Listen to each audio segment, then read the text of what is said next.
Greetings. It's Mark coming to you from Baker's Green Acres. I bet you're all waiting with bated breath to see how this project worked out, where I put 5 pigs on my garden. I might talk about it like I'm a pro, but you know, I never actually did it. I've heard about it and I've seen people do it, but this is the first year that I actually did it myself. I've used it on other fields and stuff that we want to plant, but never a controlled rooting graze like this before. I'm right at the end of it now. Here's the garden. You can see it's all fluffed up. There's the section from over there. That's from, you know, it's 9 days now. So we had 3 moves, 5 pigs, 9 days, 3 days each. And I won't say that we didn't have any problems. We did, because it got cold and it got overcast, and my solar fencer kind of didn't shock quite as much as it used to. But here we are at the end of it, and we've got a beautifully fluffed garden and derooted, and I made some observations that I wanted to share. Okay, these are the roots that we're talking about. These are quackgrass roots, and I guess they're all over the place. I did a calculation on how many of those roots I found per square foot, and I found about a 1/16 of a pound. And so we have a 5,000 square foot area here that we're dealing with. So it came out to be about 312 pounds of these roots. And I noticed that we would feed the pigs every day as well, not as much, but they would leave feed. And they seem to prefer these roots. And I took one. They're sweet, very sweet. And there's a lot of water in them. So we're just coming out of winter now. So they retained all this moisture all winter long, which is really kind of interesting. So you're talking 5,000 square feet and about 1/16 of a pound of these beauties per square foot. So it looks like about 312 pounds. And 5 pigs, 9 days, they would have gotten about 7 pounds per day of these. And I believe that they did, because they left feed in here. They preferred the roots over the hog chow, which these guys were just feeding them bread right now. All right, well, the material that worked, or the equipment that worked, was these posts right here. How does that look?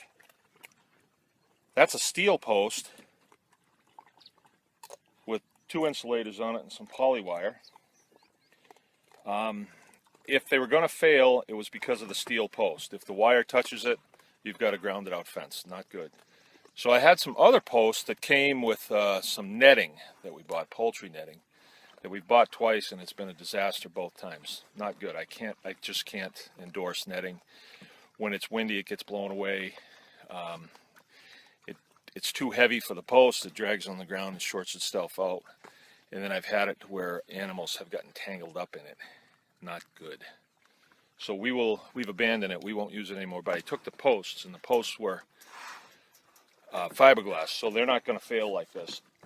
These insulators work great. They're the screw-on insulators, and the wire works great.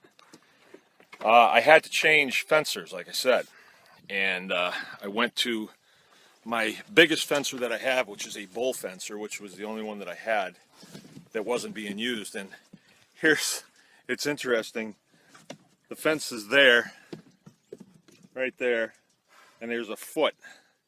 So they didn't get within a foot of that fence. They're way out here. So pigs, remember, when they get zapped, they don't like it. Okay, and I had a few questions on the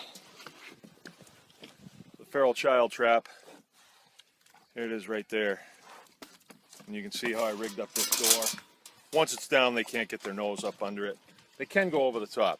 Make no mistake, pigs can climb over the top. We had an Earth Day celebration Sunday, so we brought our newest boar with us. His name's Larry. He's a nice swallow belly, real tame guy, and we had him in here. Of course, he won't go in just because you ask him. You got to lure him in and then trap him. We had him up here in the yard, and sure enough, he climbed over the top. So we had to put a top on it. Yep, that wouldn't have been really good if Larry got out in Cadillac and started rooting the shoreline. Anyway, this project worked out very well, and I just trapped the last two girls out of here. I'm going to move them over to our produce area, which is about 2 acres right now. We can expand it if we need to, but 2 acres of produce is more than I want to fool with. And I've got them fenced, larger scale. Try to show you right out there. There's 9 of them out there. I haven't had any escapes. I'm getting ready to square it off and give them a much bigger area. But I go through and I look to see what the weeds look like. If I see anything green, they need to stay on it for a while. Real interesting. The water content in these weeds is real high, and they're leaving their water alone. That's real interesting to me. So I'm sure there's going to be other things that we discover along the way. This group, I gave them a porta hut, and they stay in bed a lot longer than this group over here. Which, you know, if they're not digging, they're going to be pacing the fence and looking for a way to get out. In the case over here, they did get out, and they got onto the grass right here. And they dug the grass up a little bit. No harm done. We'll just rake it out and it'll be fine. You won't even notice that in a few months. Just a little elbow grease. And they turned it into feed, so not a big deal. All right, May 31st is going to be Pig Day. We've got about 100 baby pigs, and we want to see a lot of them go down the road. They're going to be 8 weeks old, most of them, at least 6. At least 6, so they're weaning weight. And we're going to be selling them for $250 a piece. These are great pigs. You can get them fed out by November, most likely, if you really put the feed to them. You don't have to give them corn if you don't want, but you can if you want. We don't, just because the GMO issue. But if you want to, you sure can.